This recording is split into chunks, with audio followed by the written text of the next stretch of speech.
उन्हें पास कराया गया। किसने कितने रुपए दिए और कितना बकाया रखा है, इसमें यह भी दर्ज है। साथ ही एजेंटों के नाम भी दर्ज है, जिन्हें रुपए इकट्ठा करने और इधर उधर करने के लिए भेजा जाता था। पश्चिम बंगाल सरकार के उच्च शिक्षा एवं स्कूली शिक्षा विभाग के बारे में भी अलग अलग कोडवर्ड्स में बातें लिखी हुई हैं। इस काली डायरी में काली कमाई के कई राज हैं। ये डायरी बंगाल सरकार के उच्च शिक्षा और स्कूली शिक्षा विभाग की सूत्रों के मुताबिक इसमें 40 पन्ने हैं, जिनमें लेन देन का काफी ब्यौरा दर्ज है। इसमें कई लोगों के नाम मौजूद हैं। ईडी के अधिकारी उन नामों की लिस्ट बना रहे हैं। कई मंत्रियों के नाम और मोबाइल नंबर डायरी में दर्ज है। ईडी सूत्रों की माने तो यह डायरी शिक्षक भर्ती घोटाले की कई परतें खोल सकती है। अर्पिता के घर से मिला कैश तो सिर्फ एक ट्रेलर है, पूरी फिल्म अभी बाकी है और ये फिल्म तब पूरी होगी जब 120 करोड़ रुपए का पता चलेगा। जी हां, यही सनसनीखेज दावा ईडी की ओर से अदालत में किया गया है कि ये पूरा घोटाला 120 करोड़ रुपए के आसपास का है और अभी सिर्फ 20 करोड़ के आसपास बरामद हुए हैं, बाकी के 100 करोड़ का पता लगाना बाकी है। सिर्फ यही नहीं, इससे भी बड़ा सनसनीखेज दावा किया गया है कि अर्पिता मुखर्जी और मंत्री पार्थ चैटर्जी दोनों फोन पर लगातार बातचीत करते थे और उन दोनों के साझा हस्ताक्षर की कुछ दलीलें भी, प्रॉपर्टी की दलीलें भी बरामद हुई हैं, जिसका ब्यौरा अदालत में ईडी ने पेश किया है। अर्पिता मुखर्जी के घर से न सिर्फ 21 करोड़ रुपए नकद मिले, बल्कि मंत्री पार्थ चैटर्जी के साथ उनके एक ज्वाइंट संपत्ति के कागजात भी मिले। मंत्री के नाम वाला एक लिफाफा भी मिला है, जिसमें 5 लाख रुपए रखे हैं।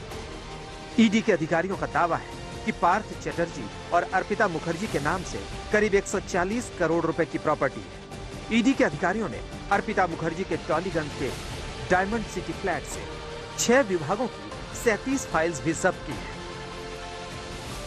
सूत्रों के माने तो करोड़ों रुपए कैश को लेकर जब ईडी ने अर्पिता मुखर्जी से पूछताछ की तो शुरुआत में तो आनाकानी करती रही, लेकिन जब ईडी के अधिकारियों ने गहनता से पूछताछ की तो अर्पिता मुखर्जी ने इस बात को कबूला कि दरअसल ये करोड़ों रुपए के कैश किसी और के नहीं बल्कि पार्था चैटर्जी के हैं।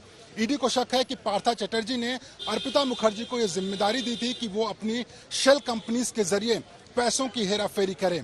अब ईडी इस मामले की जांच कर रही है कि आखिरकार अर्पिता मुखर्जी के जरिए कितने करोड़ों रुपए की हेराफेरी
रेड किया गया। एनफोर्समेंट डायरेक्टर के जो ऑफिशियल्स थे उन्होंने रेड किया, उस दौरान काफी सारे कंपनी और उनके कागजात उनके हाथ आए। उनमें से एक कंपनी जो बताया जा रहा है वो है इच्छे एंटरटेनमेंट प्राइवेट लिमिटेड। बताया जा रहा है कि अर्पिता मुखर्जी जो फिलहाल ईडी के गिरफ्त में है, जो पार्थो चैटर्जी के करीबी थे और उनका ये कंपनी है। कहा जा रहा है कि वो 2 डायरेक्टर्स हैं इन कंपनी के, जिनमें से एक अर्पिता मुखर्जी है। अब कहा जा रहा है कि कोलकाता के कौशबा में स्थित ये जो कंपनी, हालांकि हम आपको दिखाना चाहेंगे, ये जो मकान है ये करीब 4 मंजिली इमारत है और कहा जा रहा है कि फिलहाल शूटिंग के कामों में या फिर कोई गेस्ट हाउस के तौर पर इसे इस्तेमाल किया जाता था। कहा जा रहा है कि इस घर के, इस प्रेमाइसिस के मालिक अर्पिता मुखर्जी है। ईडी ओडिशा और तमिलनाडु में कुछ लोगों पर कड़ी निगाह रख रही है। उसे शक है कि क्या अर्पिता मुखर्जी ने किसी प्रोडक्शन हाउस में भी निवेश किया है। दिल्ली से मुनीश पांडे के साथ अनुपम मिश्र, कोलकाता, आज तक।